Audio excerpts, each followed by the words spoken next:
안녕하세요. 경기도 화성의 민주당 이원욱입니다. 얼마 전에 서산부석사 금동 관음상에 대한 판결이 있었는데요. 이제 일심 번안 판결에서 돌려주지 마라. 또 일본에서 이제 돌려달라고 하는 거예요. 돌려주지 마라. 충거불충하다라고 해가지고 판결을 냈는데 그 직후에 또 검찰이 가집행정지 신청을 했습니다. 그래서 또 같은 법원인데도 불구하고 그것을 부석사에 돌려주지 말고 일단 보관하고 있어라 이런 판결이 나서 아주 같은 법원에서 똑같은 사안에 대해서 아주 헷갈린 판결을 냈는데 그거에 대해서 오늘 저희 좀 입장을 살펴보려고 하고 있습니다. 이 자리에 있습니다. 이 자리에 먼저 부석사에 지금 주지스님을 맡고 계시는 원욱 선수님께서 우리 성명서 낭독을 해드리도록 하겠습니다.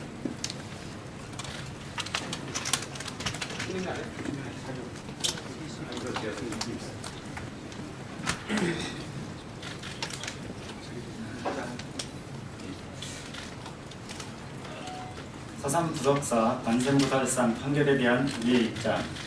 하나, 법원 두 개의 판결. 이것은 지난 1월 26일, 1월 30일 벌어진 일입니다. 국민의 입장에서 보면 어리둥절하기만 합니다. 부석사 관세무살상을 소유자인 부석사로 돌려달라는 청구 소송에서 대전지방법원 민사 제12부는 대마도 관음사가 정당하게 취득하였다는 사실이 없고 부석사가 소유자라는 사실이 넉넉히 추정되므로 부석사로 최종 판결이 나기 전이라도 즉시 돌려주라는 가집행 결정을 1월 26일 하였습니다. 그러나 검찰은 이에 불복하여 항소하였고 판결문 송달 즉시 부석사로 이혼하라는 가집행 결정에 집행정지 신청을 함으로써 맞섰습니다. 이에 대전지방법원 민사 13부는 검찰 측의 입장을 인용, 집행정지와 항소심을 민사 1부에 배당하였습니다. 같은 법원에서 다른 판결이 나오는 것도 대단히 이례적이지만 신속한 결정도 놀라울 따름입니다. 부석사 관세무살상은 2013년 2월 대전지방법원이 일본 관음사가 정당하게 소유했다는 것을 재판을 통해 확정하기까지는 관음사 측에 인도하지 말라는 가처분 결정을 내린 바 있습니다.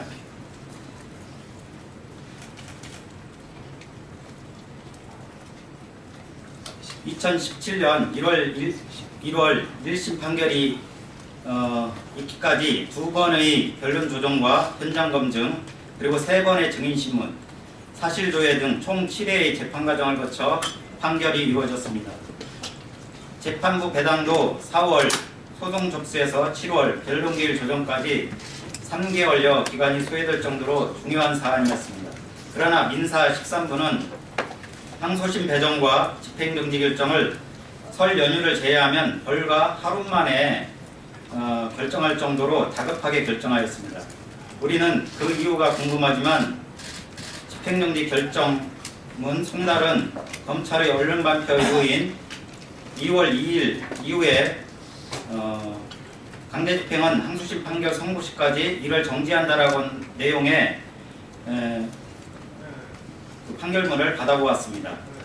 대한민국 정부는 부석사 불상의 결정 전 과정에 걸쳐 불공정하였습니다.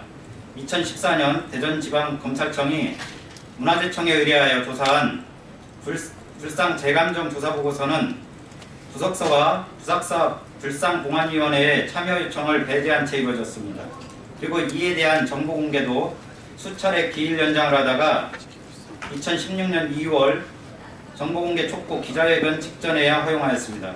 정부 조사단은 1973년 나가사키현 교육위원회가 대마도 관음사를 소유자로 지정한 이유를 밝힐 문화재 지정 자료와 회의록 등의 열람을 요청하였지만 일본 측으로부터 거부당한 후 재판 과정에서도 이를 제출하지 못했습니다.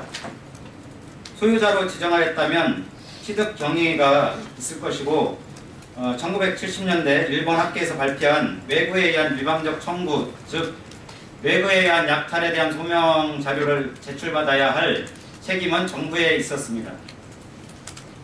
그러나 거부당한 사실만 불상 재감정 조사보고서에 적시되어 있을 뿐입니다.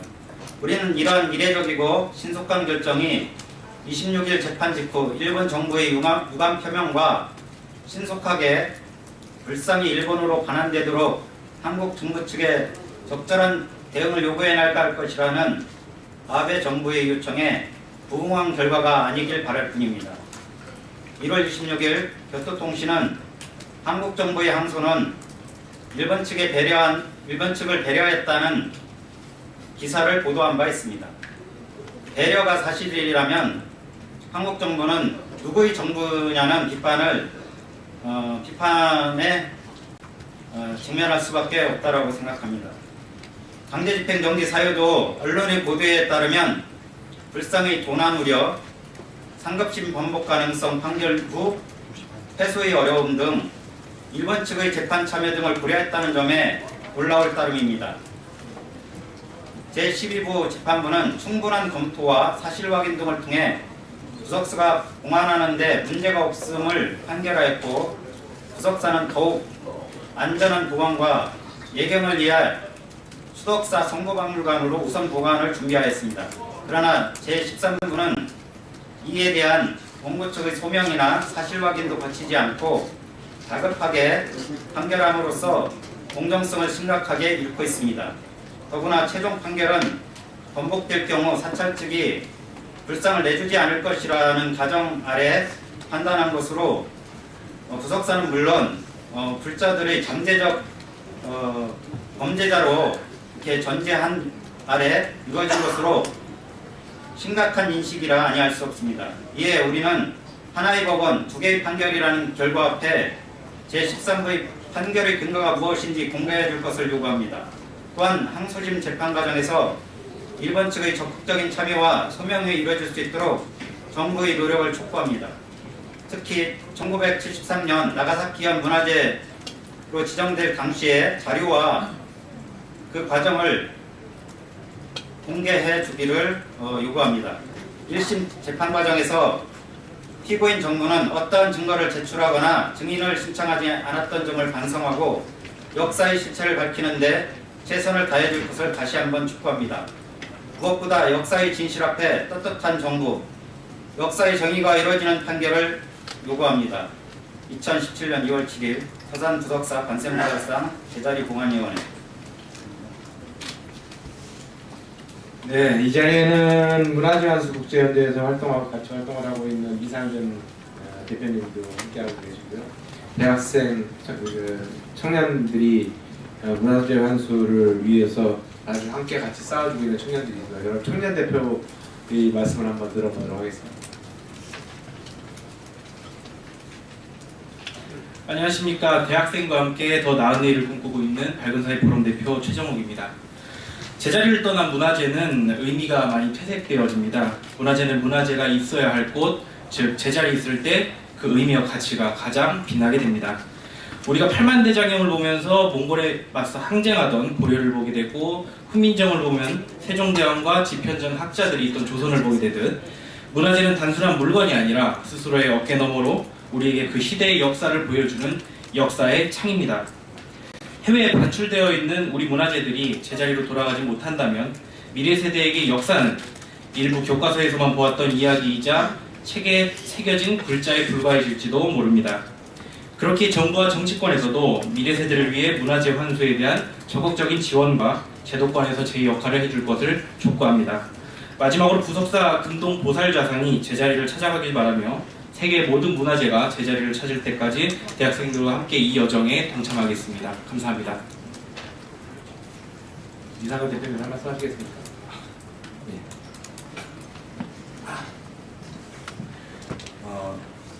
여기 우리 이 자리를 주선하신 이원욱 국회의원님은요, 이 부석사 불상 문제를 해결하기 위해서 처음부터 끝까지 많은 노력과 고민을 함께하고 있습니다.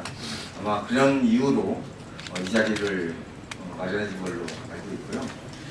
저는 이제 일본 정부가 상당히 이례적으로 이 불상 문제 관련해서 성명도 내고, 또 1월 27일 날은 일본 자민당 의원이 한 30명이 모여서 긴급한 회의도 했다고 그러고, 그 자리에서 새로운 각오로 대응해 나가자, 뭐 이런 이제 주장을 했다고 하는데, 사실 아시다시피 한일 간의 문화재 반환 문제는 뭐 물건 찾는 문제는 아닙니다. 우리 역사의 문제, 또 지난 65년 한일협정 당시에 반환받아야 될, 정부가 응당 반환받아야 됐을 수많은 문화재를 찾지 못한 것에 대한 업보를 지금 우리가 지고 있고, 이거를 일본 정부는 교묘하게 이용하면서 한국이 마치 문화재 이 문제에 있어서 굉장히 비도덕적인 행위를 하고 있는 것처럼 일본의 언론을 왜곡하고 있다고 생각합니다. 그래서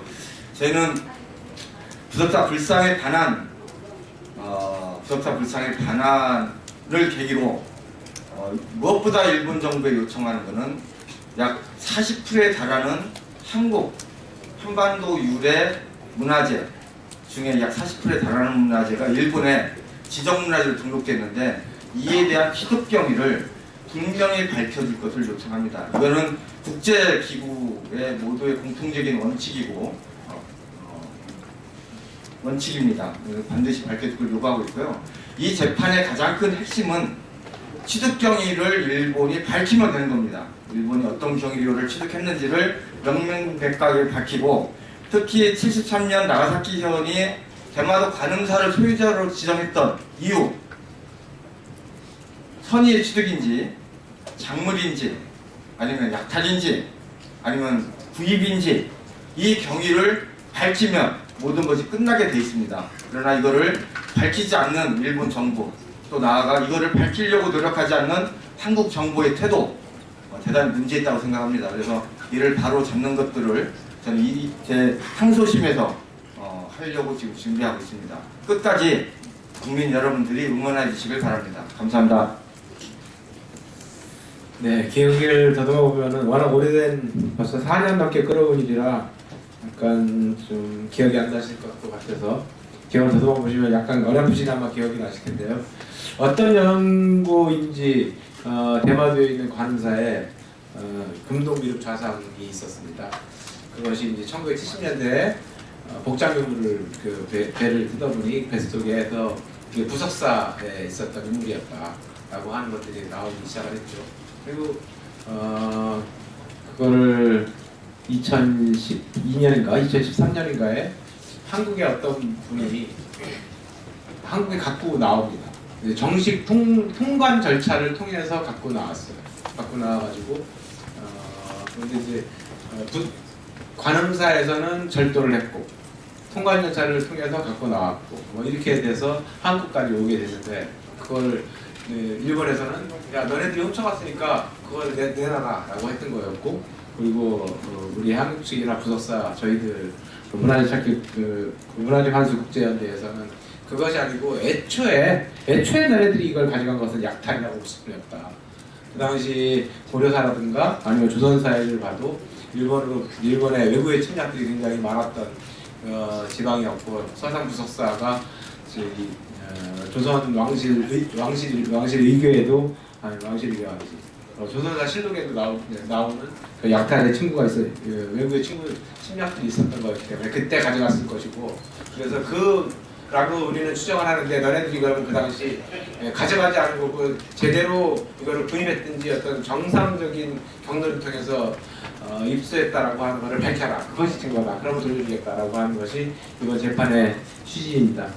우리나라의 문화재 보호법을 보면은 국내에 반입된 문화재가 불법적으로 반출됐다는 사실을 인정할 만한 상당한 이유가 있으면 그 문화재를 유치할 수 있게 되어 있습니다. 실제로 저희들은 금동미륵 좌상, 부석사 금동 관음자상이 일본의 외부에 의해서 불법적으로 약탈하겠다라고 생각하는 것이 주장하고 있기 때문에, 그리고 1심법원에서 그걸 인정했기 때문에 한국에 유치를 명령을 했는데, 똑같은 법원에서 다른 재판부가 그거를 부석사에 돌려주지 말라라고 한 거에 대해서 굉장히 분노하고 있고요. 이것은 또 다른 사법부의 양심이라고 하는 것이 어떤 정치적 의지 의도에서 훼손되고 있는 현장이 아닌가라고 하는 그런 판단입니다. 그래서 기자님께서 하여튼 이거 조금 더 한번 인터넷 보면 굉장히 많은 내용들이 나오니까 한번 살펴봐 주시고요. 꼭 좀 잘 좀 보도를 해주실 것을 부탁드리겠습니다. 우리 문화재 우리가 지켜야 됩니다. 고맙습니다. 감사합니다.